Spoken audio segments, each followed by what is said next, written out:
अभी हमारे साथ नवादा पंचायत के वर्तमान पैक्स अध्यक्ष श्री किशन प्रसाद जी जुड़ चुके हैं। आइए मिलते हैं इनसे और जानते हैं पैक्स के उन तमाम कार्यों के बारे में जिसको ये किसानों तक लाभान्वित करते हैं और पहुंचाते हैं। इसके साथ साथ पैक्स समिति के संचालन और पैक्स के उत्थान पर भी हम इनसे चर्चा करने वाले हैं। स्वागत है आपका डेली लाइव न्यूज चैनल में। क्या बोले?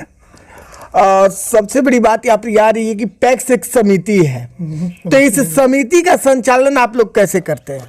संचालन जैसे कृषि आता है, राशन आता है, यही संचालन करते हैं।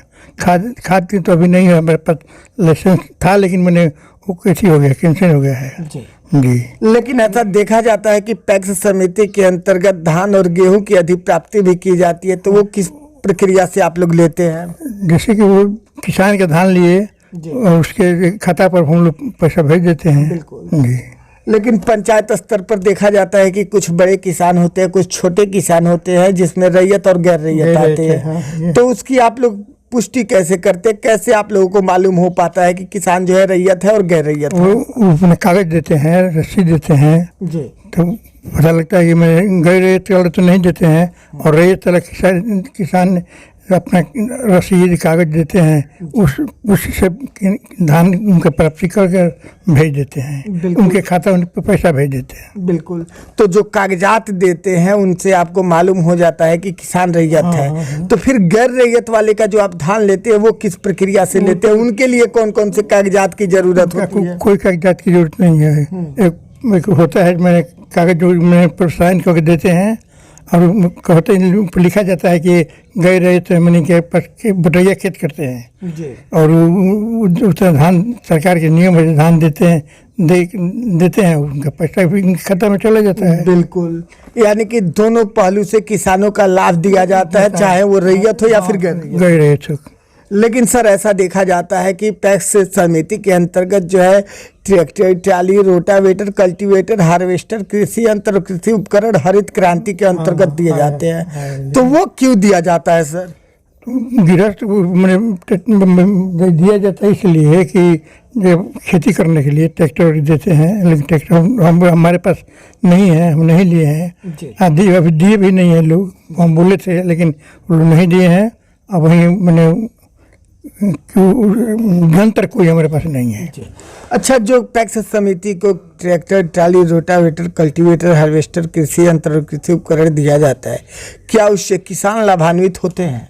होते हैं। किसान की खेती मैंने जीता जाता है तो लाभान्वित हुए, दूसरा क्या होंगे? लेकिन ऐसा देखा जाता है कि पैक्स समिति के अंतर्गत जो है संचालन के माध्यम से पैक्स समिति में पीडीएस और राशन का भी दुकान चलाया जाता है, जिससे किसानों को लाभ पहुंचाया जाता है, चाहे वो राशन के माध्यम से हो, चाहे वो खाद या फिर बीज के माध्यम से हो। तो क्या आप इन सब का संचालन करते हैं? हम संचालन करते हैं। पीडीएस हमारे पास है, सब लोग राशन देते हैं जी। अभी तो सब फ्री दिया जाता है, कोई पैसा से नहीं लिया जाता है। बिल्कुल जी। अच्छा, ऐसा देखा जाता है, कहा जाता है और ये प्रत्यक्ष भी है कि पैक्स समिति में जो है कार्यकारिणी के सदस्य, प्रबंधक और पैक्स अध्यक्ष होते हैं। तो इन लोगों की क्या भूमिका होती है पैक्स समिति में? पैक्स समिति अध्यक्ष हैं जो उनको रखे हैं समिति में, तो मैं उनके साइन के बिना दुल्हन के साइन से कोई काम होता है।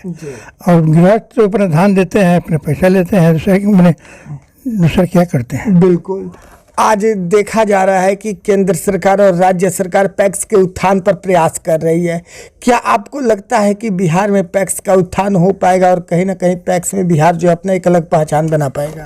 तो अभी तो कुछ नहीं हो रहा है, तो क्या हम बता सकते हैं। लेकिन हम भी सुन रहे हैं, जो मैंने उत्थान हो रहा है, सरकार कर रही है। बिल्कुल। डेली लाइव न्यूज के माध्यम से आपको पूरे बिहार और आपके जिले की जनता भी देख रही है। आप पैक्स के उत्थान को लेकर, पैक्स के कार्यों को लेकर जनता से क्या कहना चाहेंगे?